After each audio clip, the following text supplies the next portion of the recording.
Assalamualaikum warahmatullahi wabarakatuh. Halo Sobat Milenial, selamat datang dalam program Ngobrol Bareng. Tentunya masih sama aku Via Junita atau VJ. Dan pastinya setiap episode Ngobrol Bareng kita selalu menghadirkan teman-teman ngobrol bareng untuk kita ngebahas sesuatu hal yang pastinya seru banget dan menginspirasi pastinya. Khusus di pembahasan kali ini kita akan mengundang teman ngobrol bareng salah satu anak muda yang pastinya berbakat dan sangat menginspiratif untuk Sobat Milenial di rumah. Jadi langsung aja, ini dia Kak Sola. Halo, assalamualaikum Kak Sola. Waalaikumsalam, halo Kak Fize. Waduh, Kak Sola apa kabar?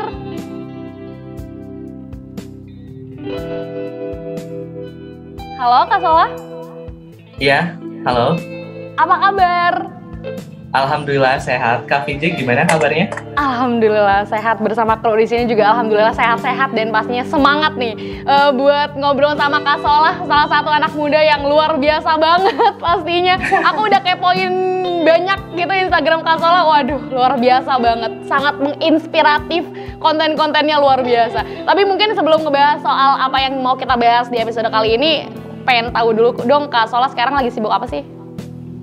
Sekarang lagi persiapan untuk wisuda sih, sebenarnya udah di semester akhir ya Kak VJ. Doain semoga lancar dan dimudahkan. Waduh amin, berarti sekarang lagi persiapan wisuda ya. Waduh luar biasa. Iya. Tapi berarti sekarang selain sibuk persiapan wisuda, ada kegiatan-kegiatan lain yang mungkin lagi dijalanin nggak? Sekarang sambil ngejar ini juga sih, publikasi, ada beberapa kayak riset dan lain sebagainya macamnya seperti itu. Terus juga ikut beberapa program-program dari ASEAN Foundation, terus juga program-program dari Kampus Merdeka, dan sekarang juga saya jadi anggota Komisi Hubungan Internasional PPI Dunia. Waduh luar biasa banget. Berarti sampai sekarang masih aktif ya? Iya, masih aktif di PPID. Nih tadi ketinggalan gitu ya, mungkin Kak Sola, Sobat Milenial di rumah masih belum ada yang familiar gitu ya sama Kak Sola. Mungkin bisa perkenalkan diri dulu nih Kak Sola, silahkan. Oke, halo Sobat Milenial, kenalin aku Sola. Jadi aku berasal dari Bogor tapi kuliah di Universitas Muhammadiyah Malang. Dan dulu pesantren di Pesantren Modern Ummul Qura Islami. Ini sesuai dengan temanya nih ya, dari pesantren to the world gitu kan, sesuai dengan mungkin pengalaman Kak Sola yang sampai pada akhirnya banyak pergi ke luar negeri gitu. Ini penasaran nih Sobat Milenial di rumah pastinya, ini gimana sih sampai pada akhirnya Kak Sola tuh suka ke luar negeri gitu, gimana ceritanya itu? Kalau diceritain itu panjang banget, tapi awal mulanya itu karena waktu SD saya tuh suka banget sama satu film yang nge-boost untuk keluar negeri gitu, gara-gara kan settingannya itu di ini kan di Timur Tengah seperti itu, dan dari sana tuh mereka ceritanya juga kan menceritakan tentang bagaimana perjalanan seorang mahasiswa Indonesia yang kuliah di Mesir seperti itu.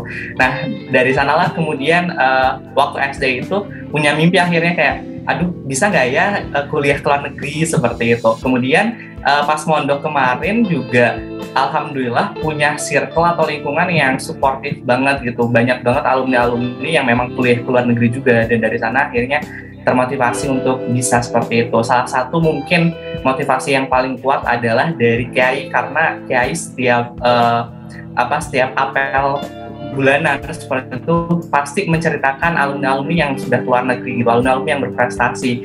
And then waktu itu tuh bener-bener ada momen dimana aku tuh refleksi sama diri sendiri kayak one day I should be mentioned by him gitu. Kayak suatu hari aku harus disebut sama Pak Kiai gitu, dan dari sana akhirnya termotivasi untuk bisa luar negeri seperti itu. Luar biasa ya, berarti mimpinya dari SD emang pengen cita-cita ke luar negeri. Di antaranya tadi pengen kuliah di luar negeri, sampai pada akhirnya terrealisasinya di tahun berapa tuh pergi ke luar negeri?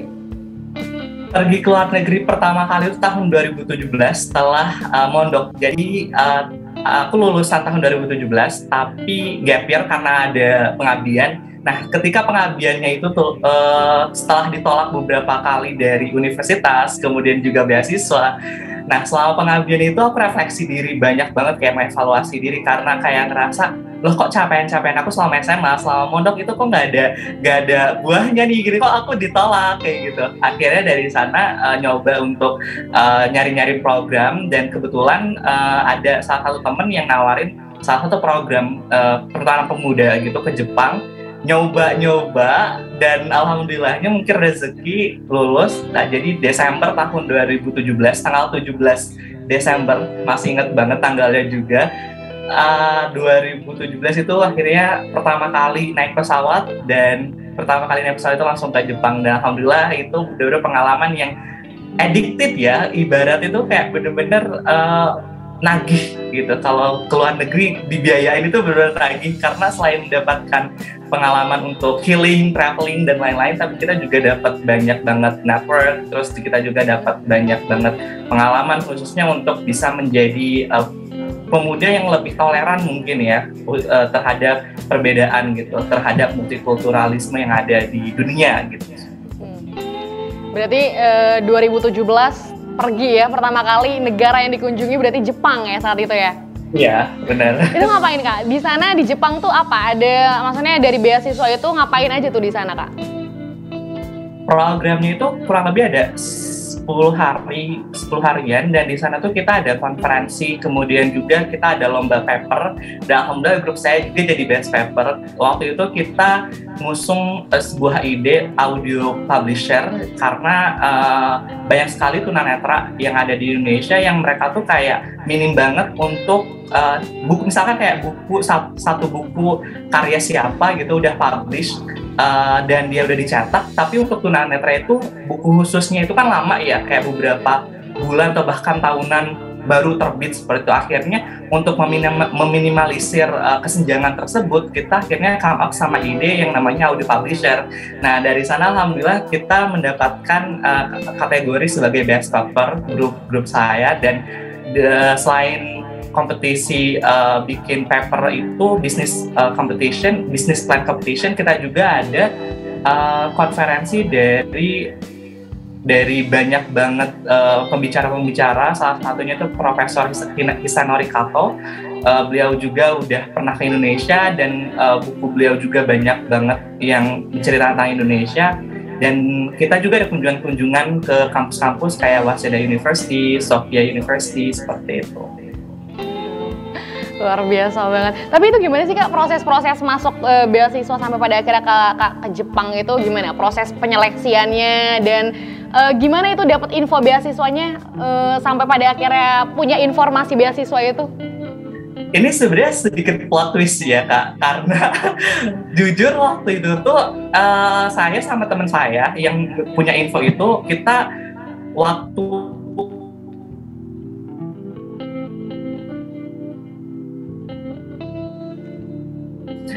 waktu itu karena memang saya sudah mendapatkan surat pengabdian, akhirnya saya persiapan pun kayak mau gak mau gitu loh Kak. Jadi kayak aduh ini diterusin gak ya gitu. Tapi ya udahlah, akhirnya ketika persiapan saya coba persiapan, dan waktu itu kebetulan karena saya dari jurusan IPA ke IPS, akhirnya saya harus punya buku banyak tentang IPS kan, karena pindah jurusan seperti itu. Kemudian teman saya itu di perpustakaannya, dia kan Putri ya, di perpustakaan Putri itu nggak ada buku itu loh Kak, nggak ada buku-buku tentang sosum. Akhirnya saya pinjemin.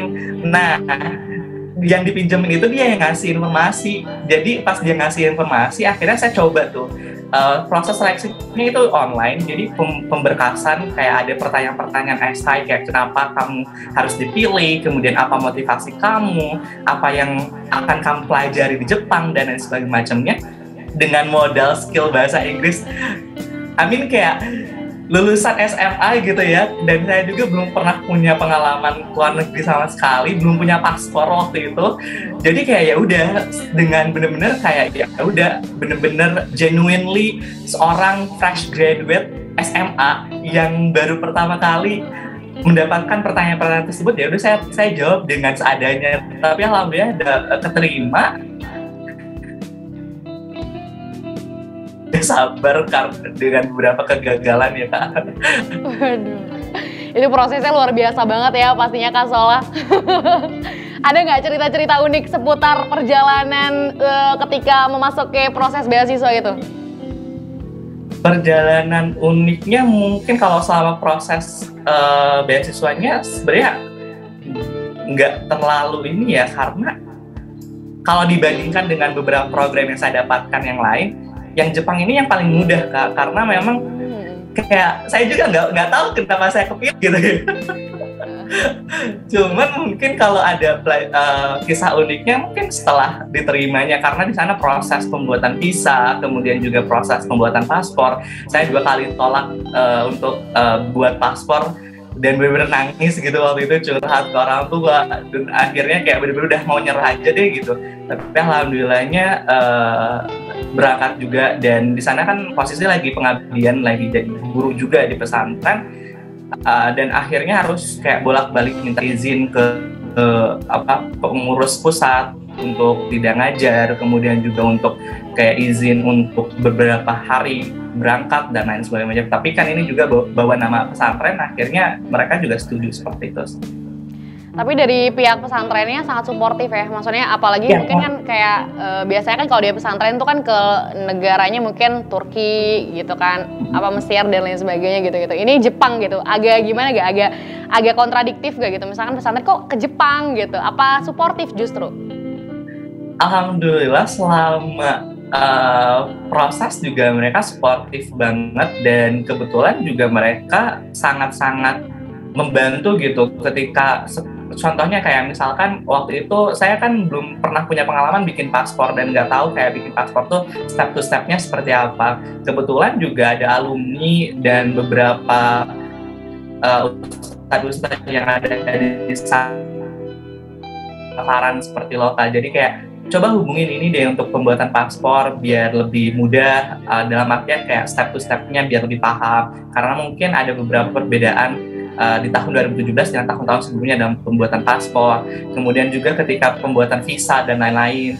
Salah satu mungkin yang benar-benar saya rasakan suportivitas dari pesantren itu sendiri adalah ketika saya izin bolak-balik untuk buat visa dan buat bolak-balik buat paspor, itu karena lama banget dan harus izin kayak meninggalkan kelas 1 hari, itu tuh kan kayak berat banget untuk saya sebagai seorang pengabdi gitu ya. Tapi alhamdulillah mereka sangat suportif dan memberikan izin. Ya, lingkungannya sendiri juga sangat support gitu ya, bukan yang gimana-gimana gitu. Walaupun pesantren gitu ya, selama ini kan orang selalu menganggapnya ini pesantren, apakah gitu kan, seorang anak pesantren bisa kemana-mana ke luar negeri gitu kan. Mungkin kan selama ini apa ya, konotasi pesantren tuh kadang dianggap kuno gitu ya untuk sebagian orang gitu. Menurut kakak sendiri gimana tuh tanggapannya? Apa justru dengan hadirnya kakak sebagai santri gitu ya, sebagai anak pesantren justru malah ngebantu gitu? Kalau menurut saya pribadi itu udah pemikiran lama ya, karena sekarang banyak sekali bermunculan pesantren-pesantren modern yang mana mereka mengimplementasikan integrated curriculum, di mana student itu sendiri bisa mempelajari science dan juga religion at the same time kayak gitu, dan mereka juga bisa belajar banyak hal, bahkan beberapa pesantren juga provide bunch of extracurricular where the student can participate in gitu ya. Kayak katakanlah mereka bisa belajar musik tradisional, angklung, kemudian juga mungkin mereka bisa belajar pencak silat dan lain-lain sebagainya macamnya. Salah satunya contohnya adalah ya pesantren saya sendiri itu ya. Kemarin juga saya ikut salah satu ekstrakurikuler seperti menjadi announcer radio pesantren, kemudian juga saya menjadi bagian bahasa, dan banyak banget ekstrakurikuler yang sebenarnya provide student untuk bisa bertahan ketika keluar, sehingga mereka bisa beradaptasi dengan perubahan zaman tapi dengan nilai-nilai keislaman yang tetap ada seperti itu. Dan dari sana saya belajar bahwa pesantren justru sebagai fondasi agar generasi muda bukan hanya paham tentang ilmu keduniaan tapi juga mungkin ke ilmu keagamaan seperti itu. Dan bagi saya pribadi sebagai alumni pesantren, saya bangga menjadi santri, saya bangga menjadi alumni pesantren, dan saya sangat merasa bersyukur karena di sana juga saya belajar bahasa Inggris ya di pesantren itu, saya belajar bahasa Arab di pesantren itu, saya belajar tata krama, adab, cara menghormati orang yang lebih tua dan menyayangi yang lebih muda. Kemudian juga mungkin saya belajar banyak hal tentang kehidupan, salah satunya bagaimana cara menghadapi kegagalan, bagaimana bersyukur, dan lainnya di pesantren itu sendiri. Jadi moral-moral dan nilai-nilai yang kehidupan yang mungkin tidak saya dapatkan di luar, tapi alhamdulillah saya dapatkan di pesantren seperti itu. Itu sih ya, kadang maksudnya selama ini orang taunya hal-hal yang mungkin pesantren belajar agama doang. Justru sekarang pesantren sekarang open minded ya, maksudnya banyak banget kurikulum yang mungkin tadi kakak jelasin gitu, yang udah basicnya tuh udah belajar bahasa, bahkan lebih ke keterampilan impersonal gitu ya kak. Oke, Kak Sola nih kayaknya di segmen berikutnya kita akan ngebahas lebih lanjut nih. Kayaknya Kak Sola banyak banget mimpi-mimpi yang yang sangat memotivasi untuk sobat milenial di rumah. Tapi Kak Sola, kita jeda dulu ceritanya setelah jeda yang satu ini. Jadi jangan kemana-mana, tetap di Ngobrol Bareng.